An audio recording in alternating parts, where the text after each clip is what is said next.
एकमात्र 10 साल का लड़का जिसका उसी के घर के अंदर दिन दहाड़े ही बड़ी बेरहमी तरीके से हत्या कर दी जाती है। पुलिस जब इस केस की छानबीन करना शुरू करती है तो मात्र 24 घंटे के अंदर ही इस केस का खुलासा भी कर देती है। लेकिन पुलिस जब इस केस का खुलासा करती है, अपराधियों को पकड़कर जब सामने लेकर आती है, तो उन्हें देखने के बाद किसी को भी अपने आंखों पर यकीन ही नहीं होता है। वाकई में दोस्तों, आज की जो कहानी है ये आपको भी सोचने और समझने पे मजबूर कर देने वाली है। नमस्कार, आदाब, मैं हसमुद्दीन और आप देख रहे हैं सफ़र क्राइम तक। आज की जो सच्ची घटना मैं आपको सुनाने वाला हूँ, ये घटना है पश्चिम बंगाल की। पश्चिम बंगाल का एक ज़िला पड़ता है हुगली, और इसी हुगली का एक थाना पड़ता है उत्तरपाड़ा। उत्तरपाड़ा थाने के अंतर्गत एक इलाका आता है कोन्नगर, और इसी कोन्नगर इलाके का रहने वाला पंकज शर्मा। पंकज जिसकी उम्र है लगभग 35 साल के आसपास। पंकज की पत्नी का नाम है संता शर्मा। संता जिसकी उम्र है 32 साल। पंकज का एक ही बेटा जिसका नाम है श्रेयांश। श्रेयांश जिसकी उम्र है लगभग 10 साल, जो अपने ही इलाके से चौथी क्लास में पढ़ाई करता है। पंकज और उसकी पत्नी दोनों प्राइवेट कंपनी में नौकरी करते हैं, ठीक ठाक पैसा कमाते हैं और अपने परिवार के साथ खुशहाल तरीके से जीवन व्यतीत करते हैं। पंकज अपने बेटे को पढ़ा लिखा कर उसका एक बेहतर भविष्य बनाना चाहता है। श्रेयांश जो जितना ही पढ़ने में तेज है उतना ही बदमाश भी है। बात कर रहा हूँ मैं 18 फरवरी 2024 की शाम के वक्त। पंकज किसी काम से मार्केट गया हुआ था। उसकी पत्नी संता भी सब्जी खरीदने के लिए मार्केट में गई थी। पर शाम के करीब 7 बजे के आसपास जब संता अपने घर पे पहुंचती है तो घर के अंदर का नज़ारा देख वो ज़ोर ज़ोर से चीखने चिल्लाने लगती है। दरअसल घर के अंदर ही उसके बेटे श्रेयांश का डेड बॉडी पड़ा था। संता की चीख पुकार सुन करके आस पड़ोस के लोग भी वहां पे इकट्ठा हो जाते हैं। तभी इस बात की जानकारी संता के पति पंकज को दी जाती है और साथ ही साथ नज़दीकी थाने में भी दी जाती है। इधर पुलिस को जैसे ही सूचना मिलती है, पुलिस अपने टीम के साथ पंकज के घर पर पहुँचती है और घटनास्थल की बड़ी बारीकी तरीके से मुआयना करती है। पुलिस जब श्रेयांश की डेड बॉडी को चेक करती है तो मालूम चलता है कि उसके शरीर पे किसी तेज़ धार हथियार से कई बार वार किया गया था। दरअसल उसके शरीर पे एक गणेश की मूर्ति से भी शायद वार किया गया था, क्योंकि उसके डेड बॉडी के बगल में गणेश जी की मूर्ति भी पड़ा हुआ था जिस पे खून लगा था। पुलिस सबसे पहले श्रेयांश की डेड बॉडी को अपने कब्जे में लेती है और उसे पोस्टमार्टम के लिए भेज देती है। पुलिस जब घटनास्थल की मुआयना करती है तो मालूम चलता है कि पंकज के घर में जितना भी सामान था सब के सब अपनी जगह पे अस्थिर पड़ा हुआ था, जिसे देख करके पुलिस तो ये साफ अंदाज़ा लगा लेती है कि अपराधी जो भी घर के अंदर आया था उसका मोटिव सिर्फ श्रेयांश को मारना ही था। उसका इरादा लूटपाट का तो बिल्कुल नहीं था। पुलिस जब इस हत्या के बारे में पंकज और उसकी पत्नी से पूछताछ करती है तो दोनों एक ही जवाब देते हैं कि साहब उस वक्त श्रेयांश घर में था और हम दोनों ही मार्केट गए हुए थे। पुलिस पंकज से पूछताछ करती है कि क्या तुम्हें किसी पे शक है कि तुम्हारे बेटे की हत्या कौन कर सकता है। इस पे पंकज की पत्नी संता पुलिस वालों को जवाब देती है कि साहब, मेरा बेटा जिस स्कूल में पढ़ता है, दरअसल कुछ दिन पहले उसी स्कूल के एक सीनियर लड़के से मेरे बेटे की लड़ाई हो गई थी और उसने मेरे बेटे की बुरी तरीके से पिटाई किया था। मैंने स्कूल में जाकर के कंप्लेन भी किया था। हो सकता है कि आज संडे है और उसी लड़के ने घर में घुस करके मेरे बेटे की हत्या कर दिया हो। संता जब इस तरह की बातें कहती है, पुलिस संता के ही तहरीर पे उस लड़के के घर पे भी जाती है। उस लड़के से जब पूछताछ करती है, लड़का कहता है कि हाँ साहब, ये बिल्कुल सत्य है कि स्कूल में मेरी श्रेयांश के साथ लड़ाई हुई थी, पर मैंने श्रेयांश की हत्या नहीं किया है। पुलिस जब कई तरह के सवाल उस लड़के से पूछताछ करती है तो पुलिस भी आश्वस्त हो जाती है कि वो लड़का वाकई में श्रेयांश की हत्या नहीं कर सकता है। लेकिन पुलिस साथ साथ ये भी यकीन कर जाती है कि श्रेयांश की हत्या जिसने भी किया होगा शायद ज़रूर पंकज का कोई जानने वाला ही होगा, क्योंकि पंकज के घर में एक कुत्ता भी था।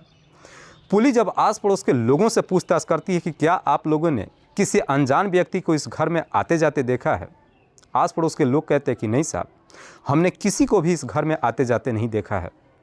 क्योंकि पंकज पुलिस वालों से कहता है कि साहब, अगर कोई भी अनजान व्यक्ति अगर हमारे घर के अंदर एंट्री करता है तो हमारा कुत्ता ज़ोर ज़ोर से भौंकता ज़रूर है।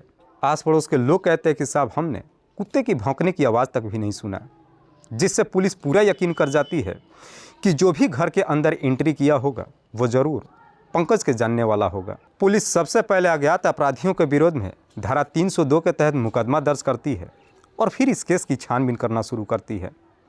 पुलिस इस केस की छानबीन करने के लिए सबसे पहले पंकज और उसकी पत्नी संता दोनों के मोबाइल नंबर का कॉल डिटेल्स चेक करती है। हालांकि दोनों के मोबाइल नंबर में कोई भी संदिग्ध नंबर नहीं मिलता है, लेकिन संता के सीडीआर में एक ऐसा नंबर जरूर मिलता है जिस पे संता लगातार बातचीत करते आ रही थी। दरअसल घटना वाले दिन भी संता ने आखिरी बार बात उसी नंबर पे किया था। पुलिस जब उस नंबर का डिटेल्स निकालती है तो मालूम चलता है कि वो नंबर किसी इशरत परवीन के नाम पर रजिस्टर्ड है। इशरत जो कोलकाता के वाटगंज की रहने वाली है। पुलिस जब इशरत के बारे में संता से पूछताछ करती है तो संता कहती है कि साहब इशरत मेरी बचपन की सहेली है, इसी वजह से मेरी अक्सर उससे बातचीत होते रहती है। पुलिस को भी समझ में नहीं आता कि आखिरकार वो कौन थे जो श्रेयांश के घर के अंदर घुसकर उसकी हत्या कर दिया। पुलिस अब पंकज के घर के सामने गली का सीसीटीवी चेक करती है। सीसीटीवी को जब चेक करती है तो मालूम चलता है कि शाम के करीब 7 बजे के आसपास एक महिला जो अपने चेहरे पर मास्क लगाई थी काफ़ी तेज़ी से जाते हुए दिखाई देती है, जिसे देख करके पुलिस को न जाने क्यों उस महिला के ऊपर शक चला जाता है।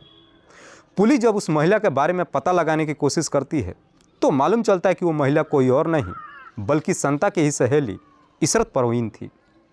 पुलिस जब इशरत के मोबाइल का डिटेल्स चेक करती है तो मालूम चलता है कि 18 फरवरी 2024 को जिस दिन श्रेयांश की हत्या की गई थी उस दिन के करीब 2 बजे के आसपास इशरत के मोबाइल का लोकेशन वाटगंज का ही दिखाई दे रहा था, पर 2 बजे के आसपास इशरत का मोबाइल स्विच ऑफ हो गया था और फिर करीब 6 घंटे बाद 8 बजे के आसपास इशरत का मोबाइल ऑन हुआ था। जैसे इस तरह का डिटेल्स मिलता है पुलिस सोच में पड़ जाती है कि जब इशरत का मोबाइल 2 बजे से लेकर 8 बजे तक बंद था तो फिर इस बीच में इशरत इस इलाके में किससे मिलने के लिए आई होगी। इसी शक के आधार पर पुलिस इशरत को अपने कस्टडी में ले लेती है और फिर इशरत से पूछताछ करती है कि तुम्हारा मोबाइल 6 घंटे तक स्विच ऑफ क्यों था और तुम इस इलाके में किससे मिलने के लिए आई थी, क्योंकि इस इलाके में तुम्हारी सहेली संता के अलावा और कोई जानने वाला नहीं है। पुलिस जब एक पर एक कई तरह के सवाल इशरत से करती है, इशरत पुलिस वालों से इस प्रकार से डर जाती है कि आखिरकार तुरंत ही अपनी सच्चाई कबूल कर लेती है। इशरत कहती है कि साहब श्रेयांश की हत्या किसी और ने नहीं बल्कि मैंने ही किया है, लेकिन इस हत्या में सिर्फ मैं ही शामिल नहीं हूँ बल्कि श्रेयांश की माँ संता भी शामिल है। जैसे ही संता का नाम बताती ये सुनकर के पुलिस को भी अपने कानों पर यकीन नहीं होता है, लेकिन पुलिस संता को भी अपने कस्टडी में लेकर थाने में पहुंचती है।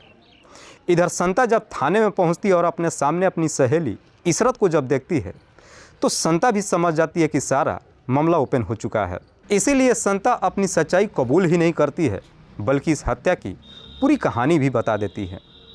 दरअसल इस कहानी की शुरुआत होती है जब संता की शादी नहीं हुई थी।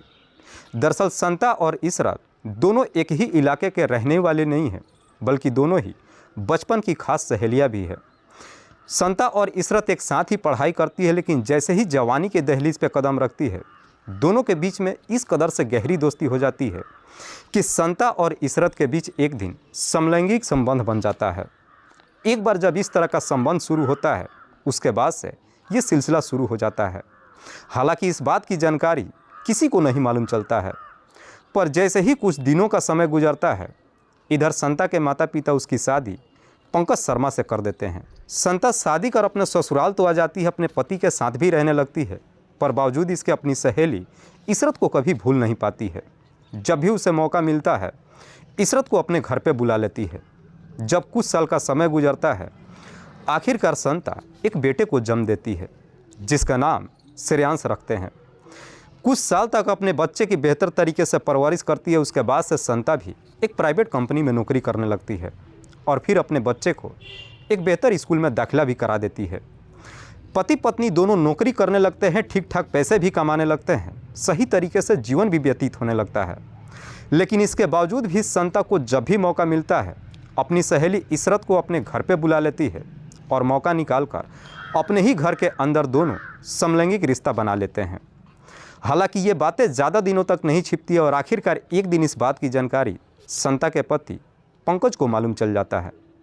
लेकिन पंकज को जब सारी सच्चाई मालूम चलता है पंकज भी सोच में पड़ जाता है कि आखिरकार इस बारे में वो बात करे तो किससे करे। लेकिन फिर भी पंकज अपनी पत्नी को काफ़ी समझाता है, फटकार भी लगाता है, लेकिन संता के ऊपर अपने पति के फटकार का कोई असर नहीं पड़ता है। इसके बावजूद भी अक्सर इशरत को अपने घर पे बुलाती है और घर के अंदर ही दोनों के बीच में समलैंगिक संबंध बनते रहता है। लेकिन हद तो तब हो जाती है जब घटना से ठीक कुछ दिन पहले एक दिन संता इशरत को अपने ही घर के अंदर बुलाकर दोनों के बीच में जब समलैंगिक संबंध बन रहा होता है, उसी वक्त अचानक श्रेयांश भी पहुंच जाता है और फिर दोनों को आपत्तिजनक स्थिति में देख लेता है। इधर संता और इशरत अपने सामने श्रेयांश को जब देखते हैं तो देख करके काफ़ी डर जाते हैं। वहाँ से इशरत तो चली जाती है, लेकिन अब इशरत को ये डर सताने लगता है कि अगर श्रेयांश ने इस बारे में किसी को बता दिया तो हम समाज में किसी को मुंह नहीं दिखा पाएंगे। इशरत टेंशन में अपने जीवन जीने लगती है। जब उससे बर्दाश्त नहीं होती है, आखिरकार एक दिन अपनी सहेली संता के नंबर पर फ़ोन करती है और कहती है कि एक ना एक दिन श्रेयांश अपना मुंह ज़रूर खोल देगा। और याद रखना, जिस दिन ये सच्चाई लोगों को मालूम चल गया, हम समाज में किसी को मुंह नहीं दिखा पाएंगे।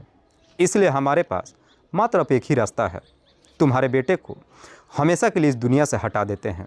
अपनी झूठी इज्जत बचाने के लिए जब संता से कहती है, संता भी इशरत की बातों में आ जाती है और अपने ही बेटे को इस दुनिया से हटाने के लिए तैयार हो जाती है।